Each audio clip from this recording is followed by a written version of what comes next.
रकबे के लिहाज से और आबादी के लिहाज से या कह लें कि हर लिहाज से बड़ा मुल्क है, इसमें कोई दो राय नहीं है। भारत का बजट पाकिस्तान के बजट से कई गुना बड़ा है, इससे भी कोई इनकार नहीं कर सकता। भारतीय फ़ौज पाकिस्तान की फ़ौज से ज़्यादा है, लेकिन इसके बावजूद भारतीय इंटेलिजेंस एजेंसी रॉ दुनिया की टॉप इंटेलिजेंस एजेंसीज में 6ठे नंबर पर है और पाकिस्तान की इंटेलिजेंस एजेंसी ISI दुनिया की नंबर 1 इंटेलिजेंस एजेंसी के तौर पर जानी जाती है। क्या भारत कोई बात किसी कीमत कबूल हो सकती है? कभी नहीं। भारत के लिए सबसे बड़ा खतरा ही ISI है।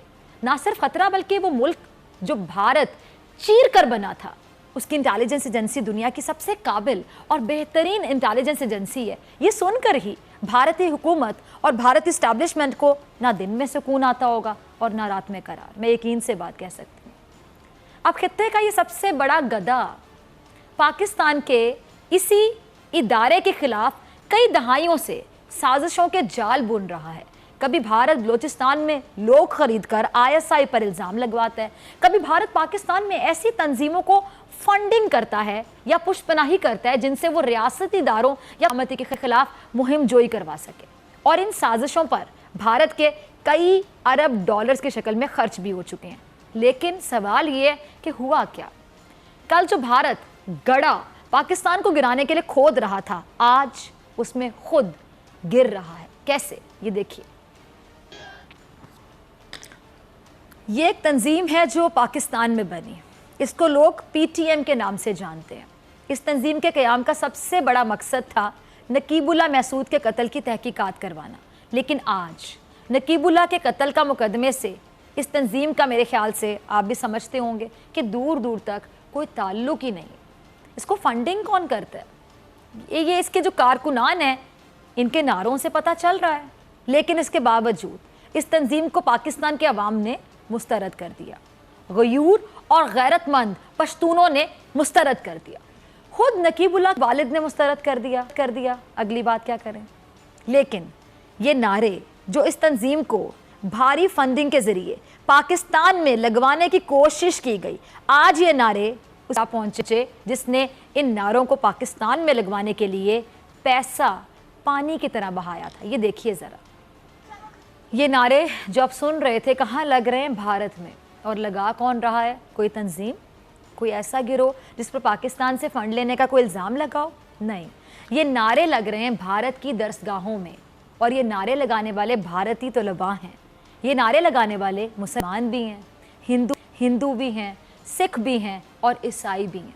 ये नारे लगा रही है भारत की अपनी जनता, यानी भारत की अपनी अवाम। कल जो नारे भारत ने पाकिस्तान में लगवाने के लिए भारी पैसा दिया, पूरी कोशिश की कि किसी तरह ISI और पाक फौज को किसी साजिश का शिकार किया जा सके, आज वही नारे भारत में लग रहे हैं। और इसके लिए पाकिस्तान ने कोई कोशिश नहीं की। पाकिस्तान ने ना किसी तंजीम को पैसे दिए, ना किसी जासूस को भारत भेजा, ना ही कोई प्रॉक्सी वॉर की। लेकिन इसके बावजूद आज भारत इन नारों का वैसे ही शिकार हो रहा है जैसे उसने पाकिस्तान को शिकार करना चाहा था।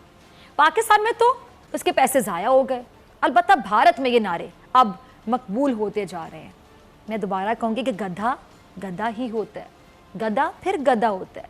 और भारत खित्ते का वो गधा है जो ये भूल बैठा है कि जो लोग वो अपने हमसाये के घर में भड़काने के लिए छोड़ रहा है, यहाँ पे साजिशें कर रहा है इन लोगों को और एक आग भड़काने की कोशिश कर रहा है। अगर हवा का रुख बदल गया तो उस आग की लपेट में वो खुद भी आ सकता है। उसके अपने खित्ते में अब ऐसे लोग हैं जो उठ खड़े हो और किसी आग से कम नहीं है ये लोग। ये देखें, बुझा सकें तो बुझा लें इस आग को। भारत के लिए जो सबसे डरावना ख्वाब है, आपको पता है वो क्या है? वो है ISI। और उस ISI को बदनाम करने के लिए भारत ने चंद किराए के लोगों से ये नारे भी लगवाए। भारत ने पाकिस्तान में ये नारे लगवाए अपना पैसा बहाकर। लेकिन मैं दोबारा पूछूंगी, इनका कोई फ़ायदा हुआ? नहीं, क्योंकि पाकिस्तानी अवाम ने कभी फ़ौज मुखालिफ अफराद को वेलकम किया ही नहीं। क्यों? क्योंकि आज भी ये कौम हर उस शख्स से नफ़रत करती है जो उसकी फ़ौज के ख़िलाफ़ कोई बात करता है। कोई डर है? नहीं। जब भी पाकिस्तान में कोई बच्चा, कोई बड़ा, कोई नौजवान, कोई बुजुर्ग पाक फौज से मुतालिक बात करता है, उसकी आंखों में एक चमक होती है, एक फ़ख्र होता है। देखा होगा आपने, एक यकीन कह लें, वो यकीन भी देखा होगा, एक सुकून वो महसूस किया होगा चेहरे पर। क्यों, आपने कभी सोचा? इसलिए कि इस फौज ने हर महाज पर, हर मोड़ पर, हर मौके पर यह साबित किया कि कोई मुश्किल आए, कोई परेशानी आए, कोई जंग हो, कोई आफत हो, ये फौज अपनी कौम से एक कदम आ देगी। ये कोई डर नहीं है, ये मोहब्बत है। ये कोई साजिश नहीं है, ये एक जज्बा है। ये कोई मंसूबाबंदी नहीं है, बल्कि ये फ़ख्र है। ये मुल्क इतनी साजिशों के बावजूद अगर सही सलामत है तो फ़ौज और कौम के इसी रिश्ते की बदौलत, ये एक रिश्ता, एक बॉन्ड है कौम का और फ़ौज का, इसी एतमाद की बदौलत और इसी एतमाद को तोड़ने के लिए भारत ने पैसा देकर पाकिस्तान में ये नारे लगवाए जो अभी आपने देखे इस क्लिप में। लेकिन मैं दोबारा पूछूंगी कि हुआ क्या? कोई भी काम जब किया जाता है तो रिजल्ट्स के लिए किया जाता है ना। नारे तो लगवा लिए, पैसा भी बहा दिया इन्होंने पानी की तरह, लेकिन हुआ क्या? नारों से क्या अचीव किया भारत ने? पाकिस्तान में जिसने रियासत मुखालिफ, पाक फौज मुखालिफ नारा लगाया, अवाम ने उसको मुकम्मल तौर पर मुस्तरद किया। ये पीटीएम नामी तंजीम उठी, लेकिन फिर झाग की तरह बैठ गई। आपने सोचा क्यों? क्योंकि कौम समझ गई ये उनके मोहरे कहीं और से हिलाए जा रहे हैं, कहीं और से। अब पानी की तरह पैसा बहाने के बावजूद भारत की आईएसआई के खिलाफ ये साजिश भी कामयाब नहीं हुई। लेकिन उल्टा मैं वही कहूंगी कि गड्ढा आप किसी के लिए खोदते हैं लेकिन खुद गिर जाते हैं। अब भारत में खुद क्या हो रहा है? भारत अपने खोदे हुए गड्ढे में खुद कैसे गिर रहा है, या लोगों के लिए जो साजिशें करता है खुद कैसे भुगतनी पड़ती हैं उसको साजिशें। जरा देखिए भारत में चल क्या रहा है। अब मैं पूछना चाहूंगी कि क्या इन नारे लगाने वालों पर पाकिस्तान ने 1 रुपया भी खर्च किया होगा? क्या इन नारे लगाने वालों में से किसी एक का भी ताल्लुक पाकिस्तान से है? क्या इन नारे लगाने वालों में से किसी एक को भारत पाकिस्तान का शहरी या जासूस करार दे सकता है? बिल्कुल नहीं। क्या इन लोगों में से किसी एक का भी ताल्लुक भारत आईएसआई से जोड़ सकता है? हरगिज नहीं। ये सब के सब क्यों? क्योंकि ये सब के सब भारत में पैदा हुए हैं। इनके आबाउजदाद ने पाकिस्तान बनाने की मुखालिफत की थी। इनमें से कितने ही ऐसे होंगे, मैं बड़े यकीन से कह सकती हूँ, जिनके आबाउजदाद ने पाकिस्तान के खिलाफ जंगें भी लड़ी होंगी, लेकिन आज ये भारतीय रियासत के खिलाफ निकले हुए हैं। खुद भारतीय रियासत के खिलाफ सड़कों पर निकले हुए हैं। आज ये भारत के खिलाफ नारेबाजी कर रहे हैं।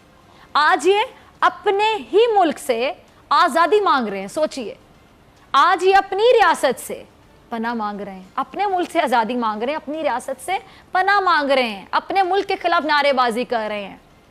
आज ये अपनी पुलिस और अपनी फौज को दहशतगर्द करार दे रहे हैं। आज भारत का डरावना ख्वाब हकीकत में तब्दील हो रहा है, दिखाई दे रहा है। देखिए, यही है डरावना ख्वाब उसका जो हकीकत में तब्दील हो रहा है। देखिए, आज भारत उसी गड्ढे में दफन होता जा रहा है जो उसने पाकिस्तान के लिए खोदा था। आज भारत में भारत ही